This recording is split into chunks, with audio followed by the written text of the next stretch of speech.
Dr. Gori, you may start with the introduction. Sure, Madhu sir. Good Please morning, one start. and okay. Good morning, one and all. I welcome you all in the morning session of day 15 of this very training program. Today, we are very fortunate to have Dr. S.K. Mendiratta sir with us. He is the one who has uplifted the field of livestock products technology to another level. He is very calm and composed teacher, scientist, guide, and a person I have ever seen in my student life as well as scientist life. Thank you very much, sir, for accepting our request. It's my privilege to introduce him. Dr. S.K. Mendiratta, sir, who is presently working as Principal Scientist and Head of Livestock Products Technology Division of Indian Veterinary Research Institute, has made many significant contributions in research, teaching, training, extension, and institute building activities during his illustrated career of about 30 years. He has generated more than 30 technologies, got 3 patents, and transferred 10 technologies to prospective entrepreneurs and organized more than 20 training programs. He has guided 13 PhD and 11 MVSc students in the capacity of major advisor as head of division for more than 8 years and scientific coordinator of deemed university IVRI for about 2 years. He has brought significant improvements in infrastructural facilities and took several new initiatives for improving quality of teaching and research. He has published over 200 research papers in reputed journals and written more than 45 reviews and technical articles, 50 invited lectures, 7 book chapters, and edited and authored 6 books and manuals. And there are many awards and recognitions in his crown of success. Among all, few are Dr. Mendiratta was awarded University Gold Medal for his MBSc thesis by HU Hisar and Senior Research Fellowship by CSIR for PhD degree program. He was awarded FAO, that is Food and Agriculture Organization, and Indian National Science Academy Fellowship for advanced training of 3 months each in USA and Germany in the year 2000 and 2005 respectively. He is a recipient of prestigious Dr. Rajendra Prasad Award of ICAR and Fellow Award from National Academy of Veterinary Science and Indian Meat Science Association. He is a recipient of Best Teacher Award of IVRI deemed university. Dr. Mendiratta has also received many recognitions and important assignments from different agencies like FSSAI, APEDA, MOFPI, DST, and DBT. Presently, he is acting as a chairman of scientific panel of FSSAI on meat and meat products and president of Indian Meat Scientist Association. Again, thank you very much, sir, for accepting our request.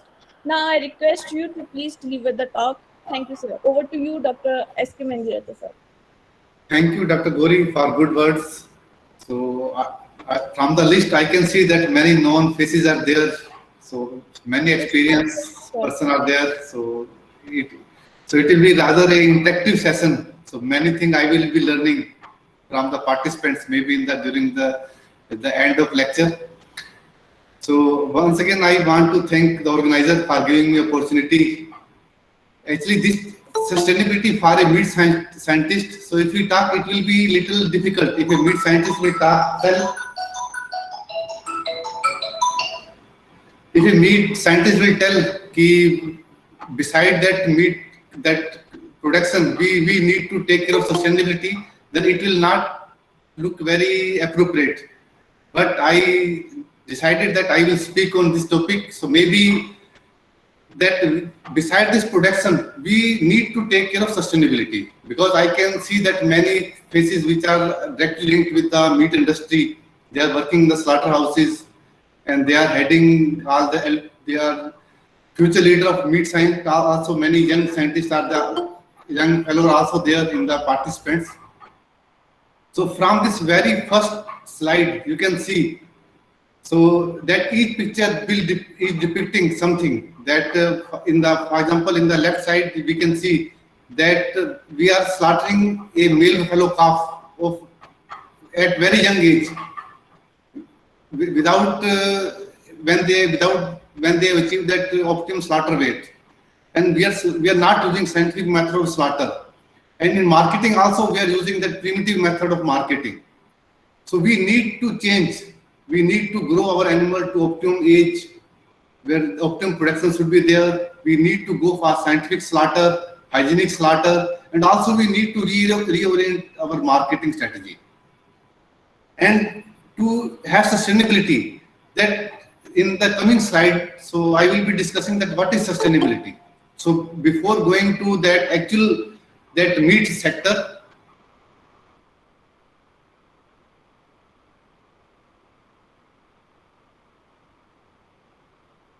so I will be discussing my presentation in 5 different heads, like sustainability. So first 5-6 slides. So I will try to explain you, because most of we are meat scientists. We don't know what is sustainability. We just very briefly we know that it should be sustainable. But if you go in deep into sustainability, so its meaning, then only we will understand that how that sustainability is affecting our livestock sector or meat sector. Then we will be discussing about the present scenario of livestock and meat sector, and what are the challenges in this sector, then what are the interventions required. So actually, from sustainability, there if we go in Google or if we see, there are so many books on sustainability. So different authors have described sustainability in different ways. So I have only taken that most popular definitions are that explanation about sustainability. For example, that for humans, the central criteria measure of sustainability is the capacity of a society's way of life to sustain the well-being and good health of population. These 2 words are very important. Sustain the well-being and good health of population, then across generation without detrimental to the health of the environment. So first and foremost is we need to take care of our good health of the population, then across generation, and then environment will come in the end, that it should not have any detrimental effect on the environment. Then this in 1987, so Birdland Commission, they described sustainability development as a development which meets the need of current generation without compromising the ability of future generation to meet their own needs. So this own need is very important. So they have described that sustainability is the need of current generation without compromising the ability of future generation to meet their own need. So first we have to satisfy our own need, and then we can think of future generation. So that means there are 2 concepts. The concept of need, in particular the essential need of the world poor, to which overriding priority should be given. So first we need to feed our population, the poor population, and then the idea of limitation, that we need to think about the environment, social organization to meet the present and future needs. So that the sustainable development means economic and social well-being without adversely affecting the natural resource base and environment, incorporate biological and ecological processes that would help nutrient recycling, soil regeneration, nitrogen fixation. Then use low input of non-renewable and unsustainable input that are environmentally harmful, conserve natural resources, appropriate use of water as input. So that means, so our first and foremost is the social well-being. Then without adversely affecting the natural resource base, then nutrient recycling, soil regeneration, nitrogen fixation, judicial use of water input, low input of non-renewable, unsustainable input. We should not use input that are unsustainable. So the sustainable development recognize an inextensible link between a concern about the human welfare and concern for the environment. So we need to take care both human welfare as well as environment. If we take only environment, that is not sustainability. Because if we be taking care of future generation and we are forgetting present generation, that is also not the requirement of sustainability. We need take care of present generation as well as the future generation. So again, another description of the sustainable development is the social component, economic component, environmental, natural resource based component. In social component, it comprises worker health and safety, impact of local communities, quality of life, benefit to disadvantaged group. Then economic component is the criteria for new market and opportunity for sale growth, cost reduction through efficiency and improvement, and reduce energy and dry input material, creation of additional value.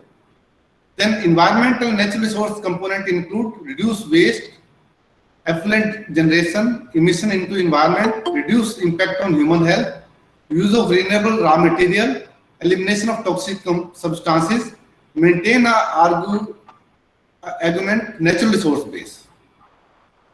So that means it should be helpful in the improvement in the quality of life, benefit for the disadvantaged group. Simultaneously, it should be economical. That we should use only the reduced energy and cheap raw material input. And then, of course, the environmental and natural resource component include use of renewable raw material, minimum impact on the human health, reduced impact on the harmful effect, then elimination of toxic compound. All these will be under environmental and natural resource based component. So same thing has been described in this graph. The three spheres of sustainability, that is environment, social, economical. Then there will be social economical, environmental economical, and social environment. So these all will form and combine, they will describe the sustainability. So in social means education, community, standard of living, equal opportunity. Economical include profit, cost sharing, economical growth, R&D. So unless until it is economical production is there, it cannot be called as a sustainable. The system will not be sustainable unless until it will be economical. Then environment include that already I have discussed. Then socio-economical factor, it will include fair trade, worker right, business ethics. Then environmental economics include energy efficiency, subsidies, incentives for use of natural resources. Then social environmental include environmental justice, local and global, natural resource stewardship. That means it should be profitable throughout all of its stages, that is economical sustainability. It should have broad-based benefit for the society, that is social sustainability. It should be positive and neutral impact on the natural environment, that is environmental sustainability.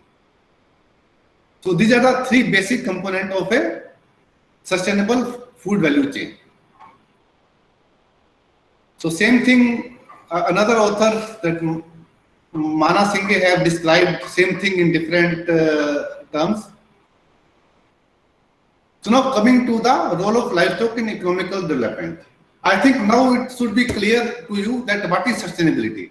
Sustainability is not only preventing the harmful, protecting the environment, it also the main component of social and economical. It should be the benefit for the society and it should be economical besides the environment component. So now role of livestock in the economical development, it is important. Livestock are important, as you all know. You all are related with the livestock sector. So livestock are important for food and nutrition, income and wealth, poverty and equity, energy in agriculture, fertilizer, domestic fuel, insurance and banking functions, etc. So this was about the brief about the sustainability. What is sustainability? Now coming to the present scenario of livestock and meat sector. So if we compare the last three census, 2007, 2012 and 2019, we can see there is slight reduction in the cattle population then slight increase in the buffalo population, slight increase in the sheep population, and slight increase in the goat population. So in general, there is almost either it is same number are there, a slight increase is there during last 13 to 15 years, whether it is cattle, buffalo, sheep or goat. So now if we see the major share of different species are cattle about 35%, buffalo 20%, sheep 13.8%, goat 27%, pig 1.69%, and other 0.2%. Now if we see the goat population between 2012 and 2019, the total goat population has slightly increased, but male goat population has decreased.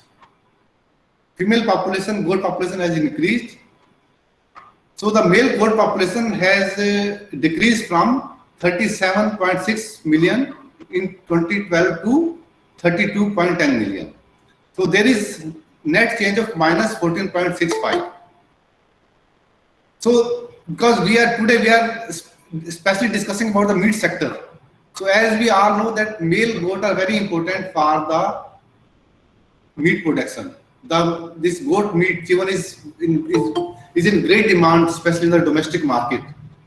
So maybe in the peak season in the winter, we for good goat meat we have to pay 600 to 700 rupees per kg.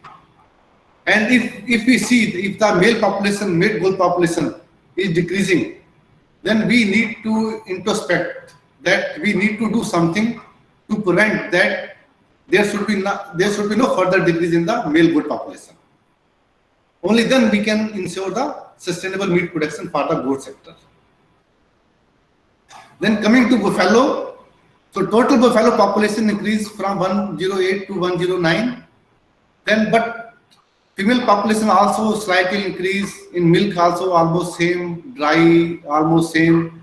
But only thing that we need to concentrate is total male, that is less than 2 years of age. So in 2012, the total male population was 16 million.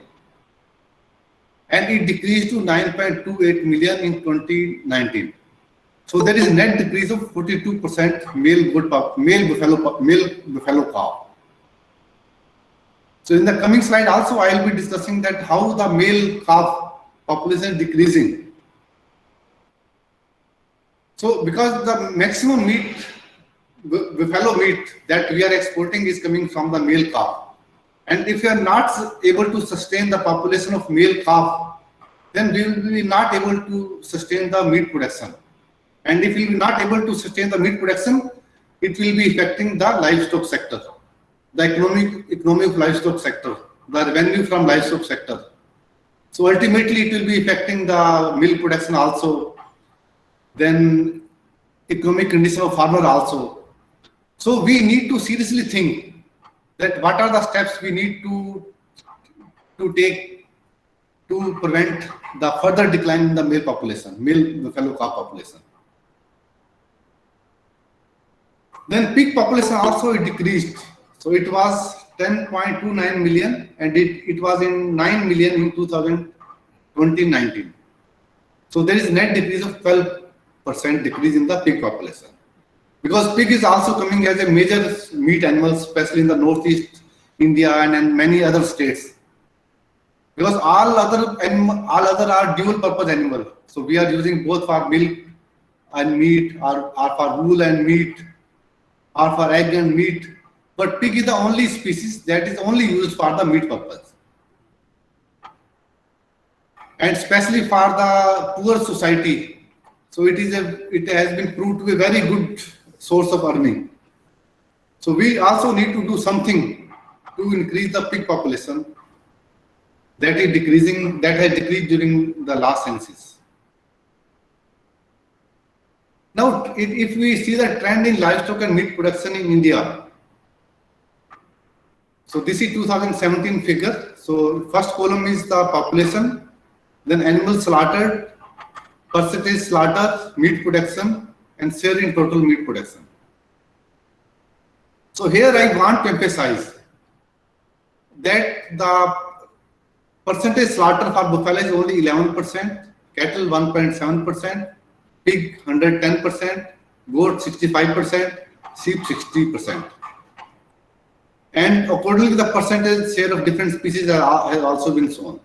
So my main emphasis is, so I have not shown in this slide, but if we compare the percent slaughtered animal in different country, so even in Pakistan, the buffalo percentage of buffalo slaughtered for meat is almost double than that in India.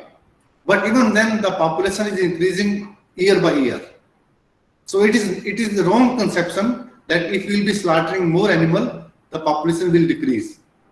Rather, it is reverse. So there are many examples. If we see the example of developed country, Pakistan, China, USA, Brazil, or other country. So they are slaughtering almost double the number of animals that are being slaughtered in India. But even then, their population is increasing. Then in the lower graph, I have shown how the male buffalo calf population. So it changes from different census. So starting from 1951 to 2012. So if we see in any census, so this lower graph, this blue color is about the male calf, and the red color is the female calf. So we can see any census, the population of this calf. In some census, of course, it is below 1 year of age. In other census, it is around 2 years of age. But in any census, the number of female was more as compared to male, almost double. So that means if the number of male buffalo calf, they are half at the end of 1 year of age. That means either they are being deleted from the food value chain, either they are being dying at the age of 3 to 4 months, or they are being slaughtered at very early age. In both cases, this is not desirable. We are not taking care of this male calf. That is why either they are dying or they are being sent to slaughterhouses. So where from the calf, when we can produce a meat of around 200 to 250 kg, or for optimum we can talk about 100 to 150 kg. But instead of getting meat 150 kg, we are just slaughtering at age of 4 or 5 months, and we are getting meat, and that of low quality meat of 20 to 25 kg or 50 kg. So that means we are wasting our resources. So if we just take care of male buffalo calf, we just raise them for 1.5 years up to 200 kg weight. So we can increase our meat production to 20 to 25%. So this is the trend of meat production in India during last 15 years. So then species-wise contribution of total meat production. So maximum is from poultry. So earlier it was from buffalo, but during this last 10-15 years, so poultry has taken over. Now poultry is the number one, followed by buffalo, then goat, then sheep, then pig, and then cattle in the end. So now the important thing about this meat or livestock products, that it is the demand and consumption is increasing year by year.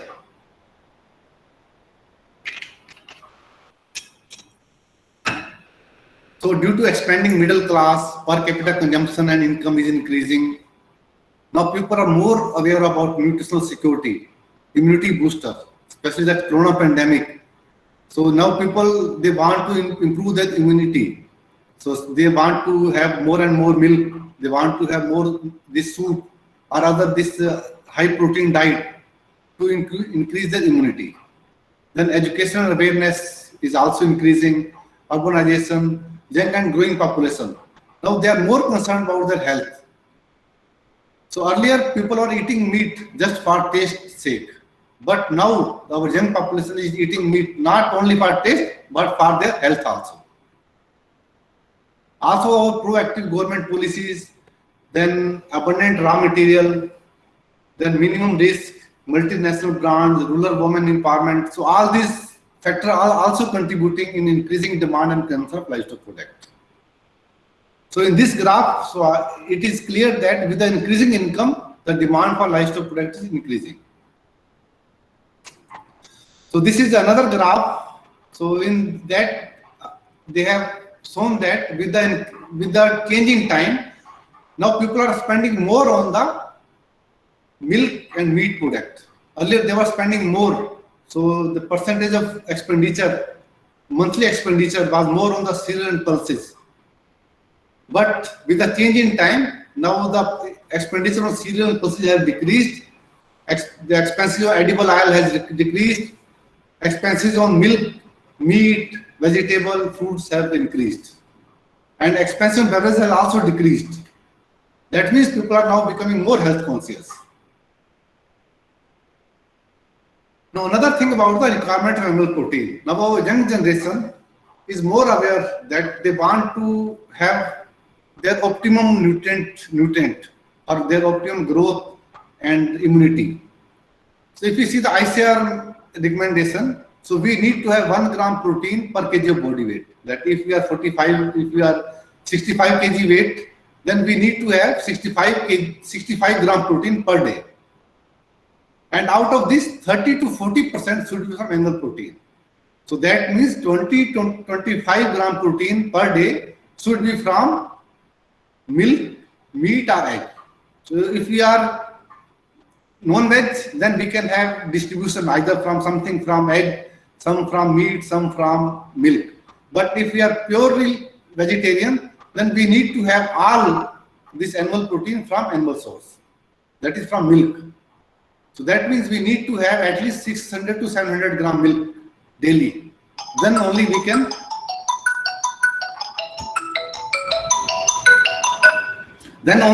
meet our nutritional requirement.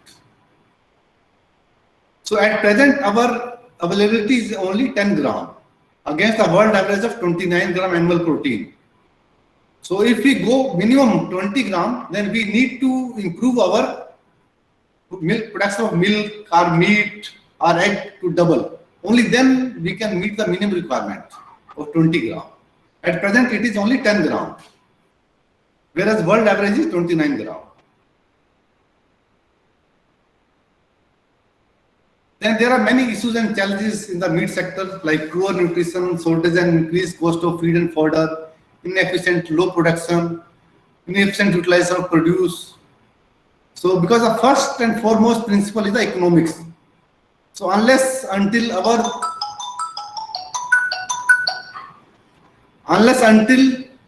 our production is economical, it cannot be sustainable.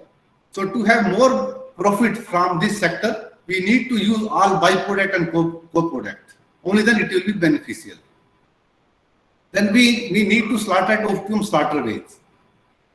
Then changing dynamics of the land utilization, urbanization, changing consumer priorities, animal welfare, environmental and climate changes, post-WTO scenario.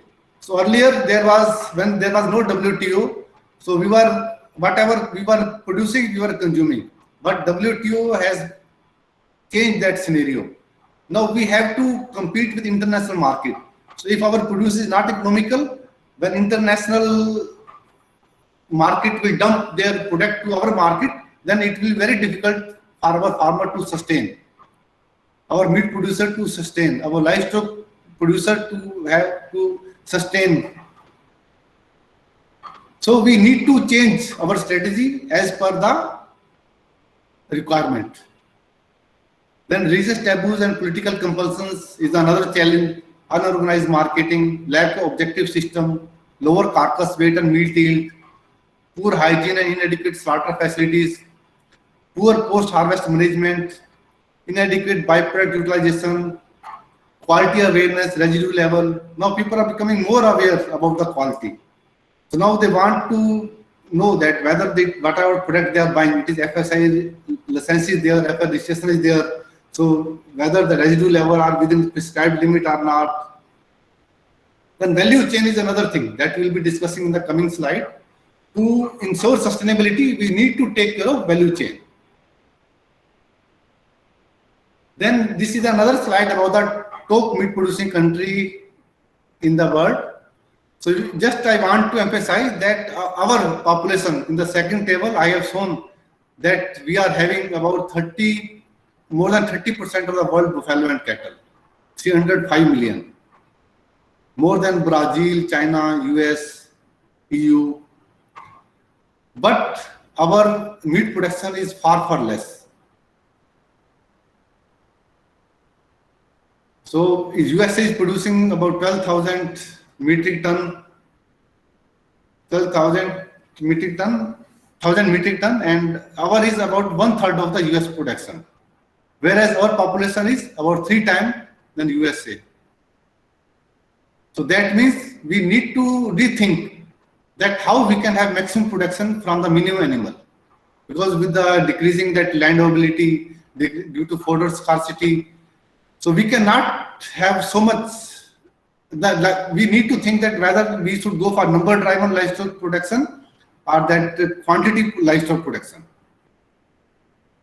So with minimum number, maximum produce should be there. Only then it will be sustainable. Of course, actually I have not included in this slide, but in IVRI also one study has been conducted, and they have given that credit of meat increasing milk production in India to meat industry. So this due to meat sector, that all low producing animal, unprotected animals, they were taken care from the food chain. They were slaughtered. That is why the milk animal were given more concentrate, more fodder. That is why they have contributed to the increasing milk production in the country. So both are interlinked, whether it is meat production or milk production. So if we want to increase milk production also, then we need to take care of meat sector. Without meat sector, we cannot ensure increase in the milk production. Then livestock and environment. So there are both positive and negative issues are there. Like negative extremities are overgrazing, deforestation, water pollution, methane emission. Then positive externalities are mixed farming system. So we can have this composting for the agriculture.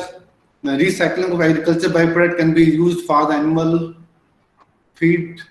Then substitute for the fuel wood by dung cake, use of dung as a manure, biogas, electricity. Then tractor required to be substituted by drought animal.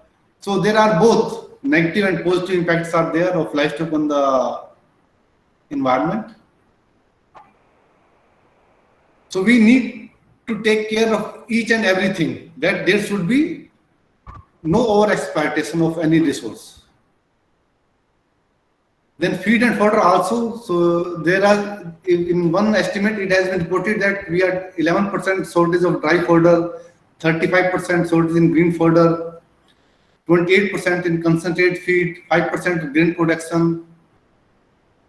Also, there is decline in the grazing land in both quantity and quality. So, because we are having limited land for cultivation, so we need to have balance between food and fodder crops. We need to grow quality fodder. So for this, we need to have quality fodder seed and other irrigation and other facilities so that we can have maximum fodder from minimum land. Then this dry fodder scarcity is localized. In some area, we are having abundant dry fodder. Like the wheat straw is there. So in Haryana, Punjab, they are burning straw. They are not using for this wheat straw production.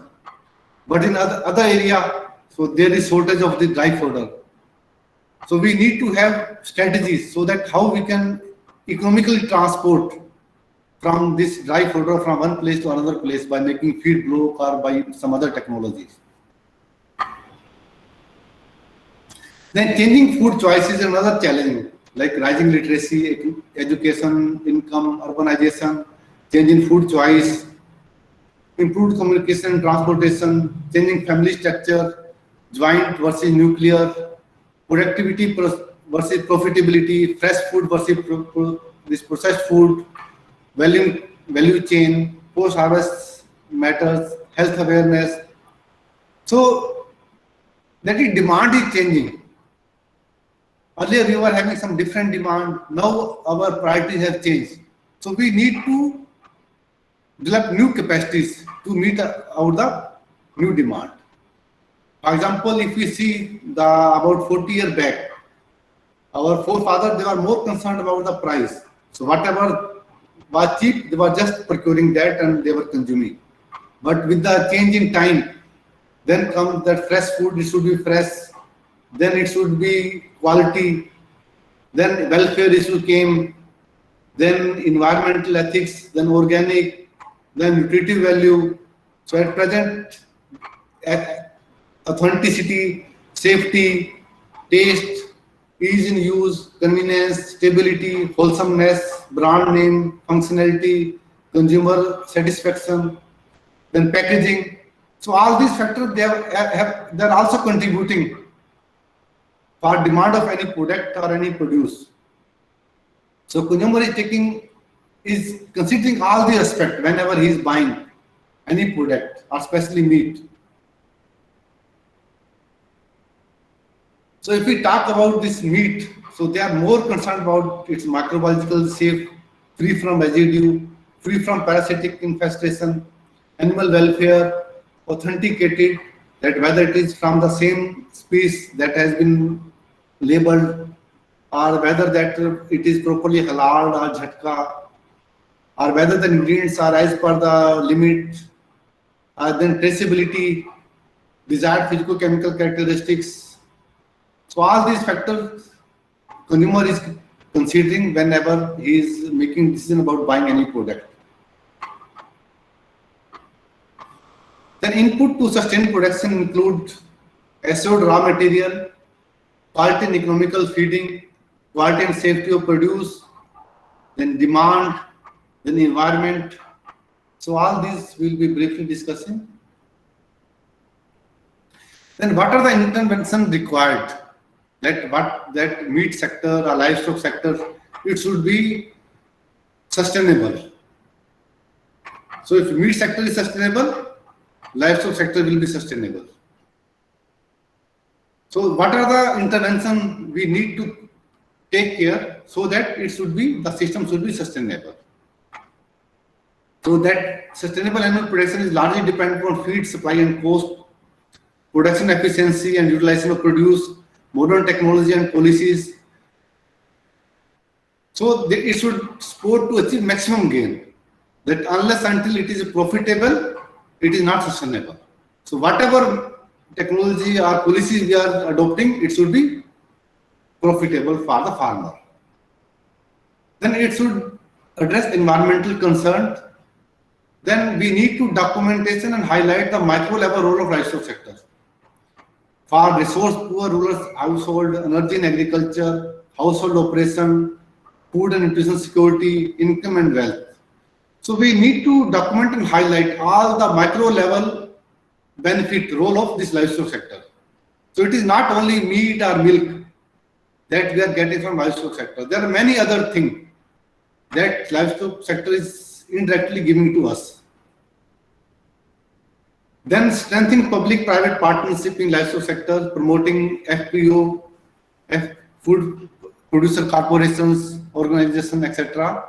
Then strengthening linkage among cooperative and producer associations, new source of investment for livestock development in area like feed and fodder, farm level micro infrastructure, male buffalo calf, creating infrastructure for marketing and abattoir.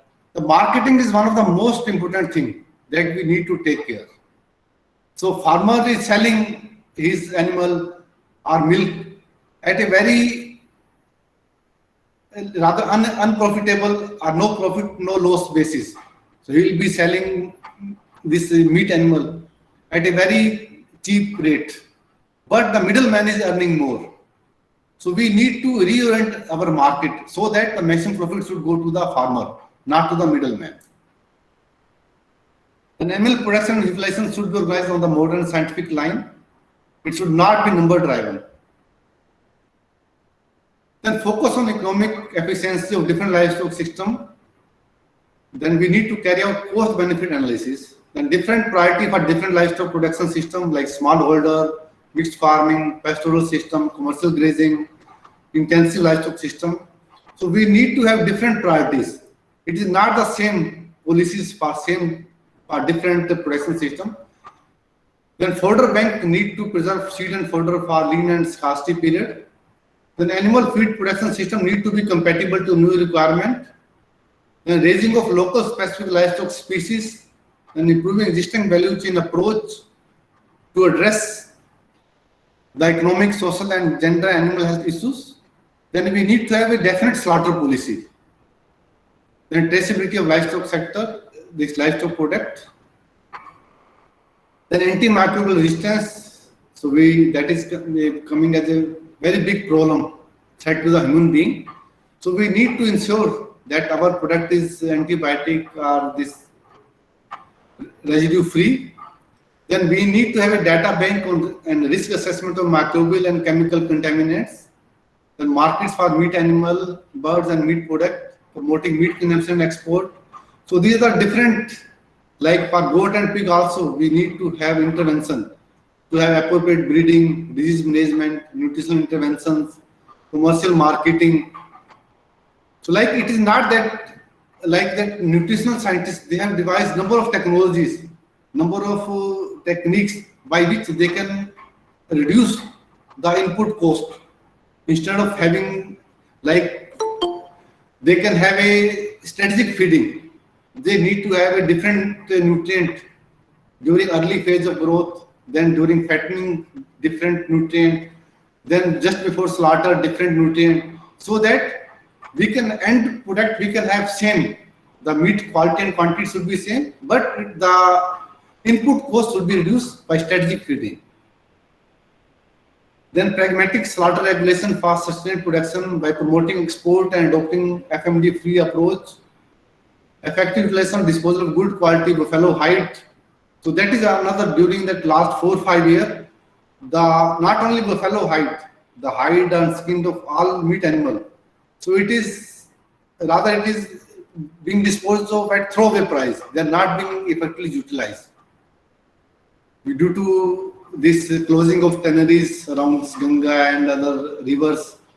Of course, now it is again coming up, but we need to think that how effectively we can use, so that each and everything can be utilized and maximum profit can be given to the livestock producers. Then we need to have a balance between increasing production and reducing environmental harm, by reducing food loss and waste, action to reduce prophylactic use of antibiotic in animal care, improve animal welfare, more recycling of animal waste, increase of sustainable production of feed while improving the feed conversion ratio. So we need to work on that, how we can improve the feed conversion ratio. Then there are different critical points to ensure the meat quality, starting from its genetics, then pre-slaughter factor, post-slaughter factor, chilling, aging, processing, packaging, cooking. Our ultimate aim is that we should have a good quality and quantity of produce by just taking care of small things. For example, if we are not adequately chilling the carcass, there will be more this chilling loss. And if you are not adequately packaging, then also there will be more losses in the weight will be there. There will be loss in the quality. So we need to take care of each and every step. Only then we can ensure the good quality product to the consumer. For example, I was talking about the optimum weight and age. So for example, if we are slaughtering pig, if you are slaughtering pig at the age of 5 months or 6 months, then it is not economical. The meat quality will not be as per the requirement. And if we will be slaughtering pig when it will be attaining this weight of 120 or 130 kg, or after 1 year of age, then also it is not desirable. So there will be more fat. So when we will be cooking that meat, so everything will be oozing out as a fat. So we need to have an optimum weight and age for each species, for each breed. we need to strike, we need to identify that this is the point, slaughter point for maximum profit and maximum quality. For example, with the increasing age, there will be an increase in the weight of meat animal, but initially it will be increasing due to the muscle, but afterwards the increase in weight will be due to the depletion of fat. So we need to have some fat. If there will be no fat, then also there will be no juiciness, no flavor will be there.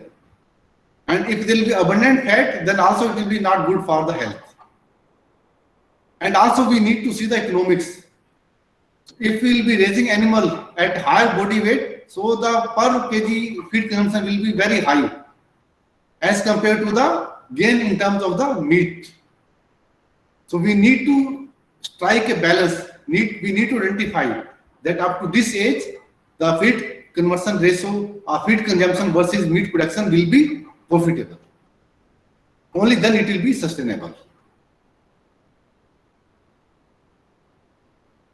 Then sustainable dairy development for this male buffalo calf I was telling. So because it is during 2018-19, we exported this male buffalo meat more than 25,000 crore. So it is more than the export of basmati rice. So because our buffalo meat is in great demand, because it is lean meat, it is having less fat and cholesterol. We are not raising for meat purpose. So that is why there is minimum fat is there, competitive price, free from BSC, CPPP, free from chemical, or rather it is a natural meat, free from radiation. And all our export slaughter, they are HACCP certified and ISO certified. They are generally halal meat. And our India is strategically located to the Gulf country. So the transportation cost is not much. So that is why our buffalo meat is in great demand. So we need to exploit this. So we can, because we are not able to fulfill the requirement of that importing country. So if we will be producing, if we will be raising more male buffalo calf, we can give meat as per their requirement. So their export value we can earn more export earning from this export, from the export of buffalo meat. So there are many benefits like of salvaging male buffalo calf. So we can have a quality meat, hide production, quality buffalo meat production. It will be boost to the rural economy, leather industry, efficient utilization of food residue, can help in selection of better animal, boost to milk productivity, conservation of buffalo wildlife germplasm, employment opportunities, better livelihood to the farmer. So it can be a black gold for Indian economy. So for sustainable livestock development, integrated efforts are required. So long-term benefit for the farmer, dairy entrepreneur, country and the trade. So we need to take care and we need to exploit this resource, especially buffalo male calf. Then One Health approach. So we need to take care of, if we want to take care of human health, we need to take care of animal health. We need to take care of soil health. That is One Health. So only then we can ensure that our system is sustainable. So if we are taking care of only human health and without taking care of animal health, then we cannot ensure good health for the human being. Like if you are not taking care of soil health, then also we cannot ensure good health to the animal and to the human being. So it is a strategic framework, just like a Rubik cube. So we need to align that how we can ensure One Health to the good health for the soil, for the animal, for the human being, for the environment. So we cannot take care in isolation. So we need to take care all as a holistic approach. Only then it will be sustainable. Then value chain. So value chain means we need to take care of each and every stakeholder. So like starting from input to the marketing. So either if you either we are taking care of only production, bank is giving loan for the raising animal, or he is giving loan for the establishment of slaughterhouse, or he is giving loan to the feed industry, but he is not taking care that how this input will be taken by the animal raiser, or it will be slaughterhouse will take animal from that particular farmer where he will be promoting the animal farm. So in value chain, we need to take care each and every stakeholder. Only then we can ensure it will be sustainable. Like the lower, you can see the chain. So even if one link is weak, the whole chain will be weak. So we need to take care that each and every this part of chain will be strong, so that it should not break. Chain should not break. If one component is weak, the whole chain will be of no use. So a value chain is only as strong as a weakest link. If a weakest link is strong, then it will be strong. If a weakest link is weak, then a value chain cannot be strong. So you can see in fragmented supply chain, consumer will be giving to the retailer to the processor, then to the finishing, then growing, weaning and breeding.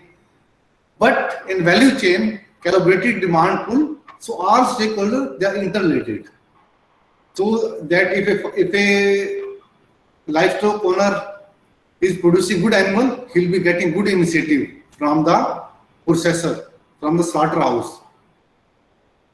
So all stakeholders, they are interlinked. Then briefly, again, I will just go through that what are the things that we need to take care for improving meat quantity and quality. That is providing positive image and sustainability at economic cost, improving production efficiency and efficient utilization of produce, intervention at early age of nutrition, management of calf, lamb and kid, breeding and rearing of animals specifically for meat purpose, scientific feeding, quality feed without fertilizer, health of animal. So all these things I have given in my write-up.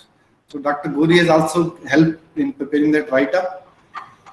So all these things are there in your write-up. So I will not take much time in again describing this. Then improving food safety also.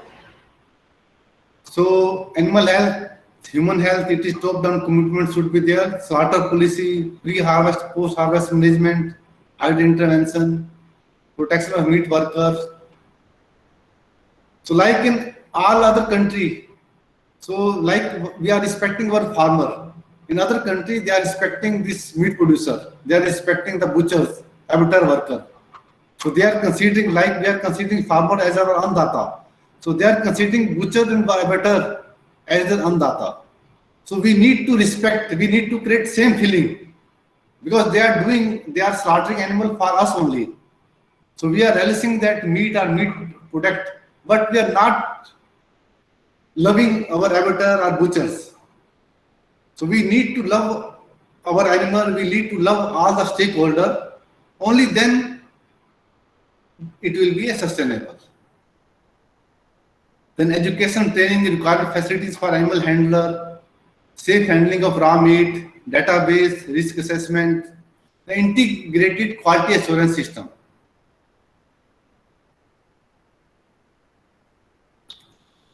Then there are a number of government schemes are there, so I will not go in detail. So maybe some other lecture you may be discussing all these things. So government is promoting all these things in a sustainable manner.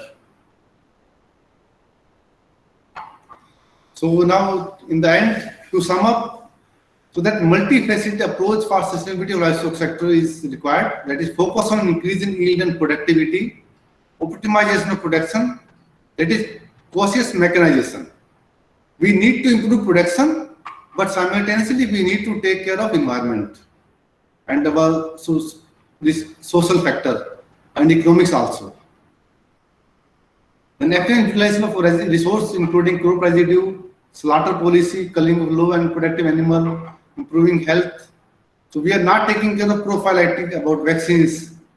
So we need to also give emphasis on the prophylactic health of animal, improvement, quality and safety, value addition, one health approach, value chain and management, efficient marketing of livestock products. So all these things are required for sustainable livestock sector. Then what are the benefits of sustainable livestock animal food system? So improve farmer income and lifestyle, meeting community nutritional requirement, efficient utilization of resources, optimization of food-based production, preserving environment, land and water resources, improving livestock conservation efficiency, improvement in quality and quantity of livestock products. So that means we need to have sustainability awareness and capacity building. Only then we can ensure sustainable livestock production and ensure benefit to the farmer, producer and consumer. So this was about all my lectures. So now we will be discussing if you are having any question. Thank you very much, sir. This was really a very good lecture, and you have covered each and every aspect of sustainability in terms of meat sector. So now we will be taking question answers. So first question is, considerable amount of from first is egg consumption versus blood cholesterol level in human. Give your opinion. Can you repeat, Dr. Gori? I could not understand the word. Sure, sir. Means blood cholesterol in human and egg consumption, how they are related, and give your opinion over that. Of course, actually, this is not my that today that topic to be covered. No? But as you know that if we are consuming 3 to 4 egg per week, it is not going to affect our cholesterol level. And especially if already if cholesterol level is high, then you can omit that yellow portion. Yes. But if you are occasional consumer, you are consuming 3 to 4 egg in a week, then it will be not going to affect. And now that cholesterol concept has also been revised. Now there are so many other factors that are affecting that our heart diseases. So cholesterol is not a major culprit considered nowadays. Yes, sir. Next question is, sir, fresh meat and frozen meat in India. Dr. Subhashish has asking about your opinion on fresh meat and frozen meat consumption, I guess, in India. Actually, there are both benefit of and pros and cons of fresh meat and frozen meat. But for this, if we want sustainability, then we need to go for frozen meat.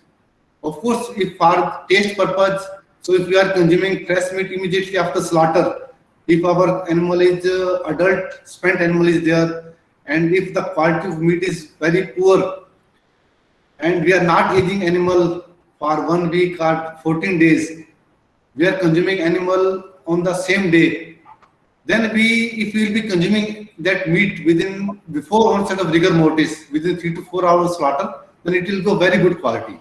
So like our traditional forefather, whenever there is some marriage function was there, so they were just slaughtering that animal then and there, and they were preparing dishes from that animal. So then if we will be cooking animal in pre-rigor condition, so quality will be as good as a broiler meat.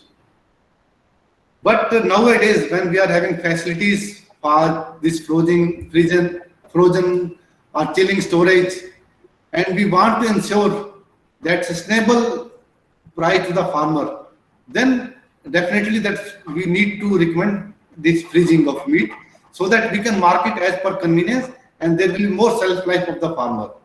So more shelf life for the meat, and farmer can get good price of that. Because there are many instances, sometimes it is Navratri, sometimes there are other festivals when there is no meat demand is there. So if they produce, a poultry farmer will keep his bird for 1 week or 10 days, and he will be just feeding that bird. So it will be not economical. So we need to go as per the routine slaughter, and then he can market in the frozen condition. Thank you, sir. Very well addressed. So next question is, considerable amount of poultry meat used for pet food industry in India. Is it have any pressure on per capita consumption in human food chain? Actually, if we see the long-term sustainability, because today we are talking about sustainability, so I should recommend that we need not to go that whole poultry carcass for pet food. So of course we can go for pet food for an inedible product. So that is not fit for human consumption. That can be diverted for the poultry or pet food or some other purpose. But the real meat should be used for human consumption. Now we are having technologies that can convert the tough meat. We are having different tenderizing technique where tough meat can be easily converted into good palatable tender meat. So then we need not to divert that good quality meat, because even if a poultry farmer, whenever he will be changing his layer stock, so at the end he will be disposing one bird of 1.5 kg at the rate of only 35 to 40 rupees, and then because it is going for only this pet food, if that same bird will be going for human food chain, then it can fetch 70 to 80 rupees kg, 70 to 80 rupees per bird. So we need to recommend that bird or this culled bird should be used for human food chain. Then whatever byproduct or co-product should be used for the pet food. Thank you, sir. So next question is, only few metropolitan cities are having slaughterhouse. Rest of the places, butchers are slaughtering the animals. Product quality is questionable. Please share your views, sir. Now actually when FSI is coming into picture, so now you can see that many municipal slaughterhouses, many army establishment, they have closed their slaughterhouses. So many during last 4 5 years the thing have changed. But in the coming another maybe 5 or 10 years, so things will be completely going to change. So we will be not getting the picture I have shown in the first slide, that there will be floor slaughter or there will be no hygienic may will be there. So maybe we will be getting, because already there are so many, this startup have taken online, this meat marketing is already established. Lysis is one of the major player. So they will be supplying this hygienic meat from door to door. So now only in the metro, maybe in the coming year, they will be expanding their market in the small cities also. Maybe many more players will be coming in the picture, and they will be addressing all these issues. Sure, sir. So next question is relating to the previous one. Is there any government guideline, policy, regulation for slaughtering, meat cutting at roadside butchers, meat shop? And what should be the structure of butcher shop for hygienic meat production? Actually, already FSI has given that guideline. What should be the design for soap, or what is the design for slaughterhouses? Of course, because in one day they cannot change everything. Na? So they have given some, for example, if you are slaughtering about 4 to 5 animals, then only registration will be required. You need not to go for license. But if you will be slaughtering more than 10 animals per day, then you need to go for the state license or central license. So for registration, so there is not much strictness will be there. So only that hygiene condition. So they can go as per the routine slaughter they are doing, but they need to maintain hygiene condition in their premises. So every guideline is there, and most of the butchers, those roadside slaughterhouse, instead of going without FSI registration or license, now they are going for registration. Now they are coming in the main line. Maybe in the next 4 5 years, so there will be more guideline may be issued by the FSI. Very well addressed, sir. So next question is, kindly share your views to have sustainable pig production in India. Pig production. Yes, sir, pig production. Actually, pig production is also coming in a great way, especially that northeast. So earlier, for UP from Punjab, so that full that so many truckload of this live pig they are being marketed. They are going to the northeast, and now from northeast also from unauthorized way they are sending to Nepal, to China, to Myanmar. But now officially also, so some slaughterhouses or some that private entrepreneurs they have taken up and they are sending that officially that all that hygienic slaughtered pig and their poor carcasses to different neighbor country and other country. So in coming year, so pig production is also going to be because there is very less competition of pig with other because poultry is competing with maize and like sheep and goat or the buffalo, they are competing with fodder crop and other thing. But this pig is having many other alternative sources for its input. So because pig is the only meat animal considered as a real meat animal. So if we consider at world level, so earlier it was pig only, but now of course poultry has taken the pig. But now also in many countries, pig is number one as far as meat production is concerned. Only due to religious taboos that India openly we are not people are not advocating much about this pig, but slowly and slowly it is coming up. Thank you, sir. So next question is, in packed meat items, most of the time the ratio of meat is very less. Consumers are paying more money for less meat. Share your views, sir.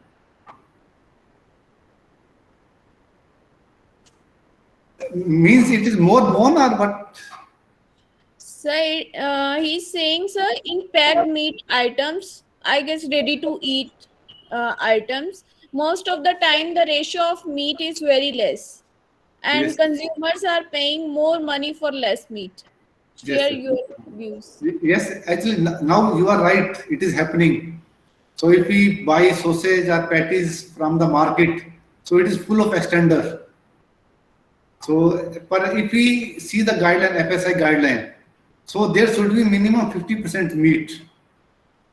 Then we cannot have that more than this 2.5% soya protein, or we cannot have more than 10% added water. The ratio of added water protein is also described. It should be not more than this 1:4. So everything is prescribed. But that implementation, now that food inspectors, they are not much strict as far as meat product is concerned. But if any consumer is complaining, so definitely that food inspector will be taking that sample and they will be punishing that, they will be taking action against that firm or against that manufacturer. Because that if there are so many things that if FSI, that food inspector will take care of each and everything, then also it will create so many problem in the society. So, but already standards are there. So if anything we are importing, then standards, all that importing, that agencies, they are taking care of that standard. But for domestic market, you are right that still we need to take care of all these things. Thank you, sir. I guess there is no other question. Thank you so much, sir. It's really a very interactive session. Thank you very much. I just want to say one thing. Yes, sir. Yes, sir. To Gauri, Dr. Mendiratta, you enlightened us. Thank you, sir. Thank you, sir. You all are so senior person were there, so it was. No, it's really it's a component to double the income of farmers, and you enlightened us very much. Thank you. So you also emphasize that the area which they are needed and the interventions which are required for the productivity of livestock and meat sector. Yes. There are no words, there are endless words to speak over your talk. No, thank you, sir. I thank you, Dr. Mendiratta, on behalf of me, on behalf of co-course directors and our organizers. Thanks again. Thanks, Dr. Gauri. Thanks, sir. Thanks for good work, sir. Thank you, sir. Dr. Mendiratta, sir, we have one more question if you have, Yes, if you can spare time. At present days, Chivon prices are going very high. average 500 to 600 rupees per kg. What is the reason? That is why demand is more. Production is less, demand is more. So that is why actually in one slide I have written that we need to focus our strategy. For example, we need to take especially on three aspects. One, that how we can protect our poultry farmer, because that WTO, post WTO era, we cannot prevent this poultry import of poultry leg for long time, because the poultry leg is byproduct for them. So they are sending that all poultry leg at a very throwaway price. So we need to think that how, if we are exporting poultry to us, how we can import this breast to them. So that our poultry farmer can sustain. Because in Indian, we are more fond of leg meat. Breast meat is not considered as liked by the developed country. So why we cannot import breast meat to them? We can import leg, but we can export breast meat also. Like for goat, for domestic consumer, they are very fond of this goat meat. So why we are not strengthening all our domestic market for this goat production? And we can concentrate only on buffalo, this male calf for export purpose. So likewise, we have to think differently for different sectors. Sure, sir. Thank you so much, sir. Thank you Thank again. you. So thank you, sir. Thank you. So I will take leave, sir. Thank you so much. Thank you, sir.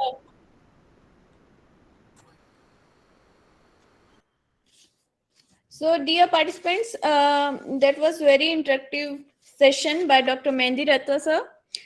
In the second session, we will be having Dr. Ravikant, sir, from LPT division IVRI Izatnagar, and he will be enlightening us on microbial safety of livestock products.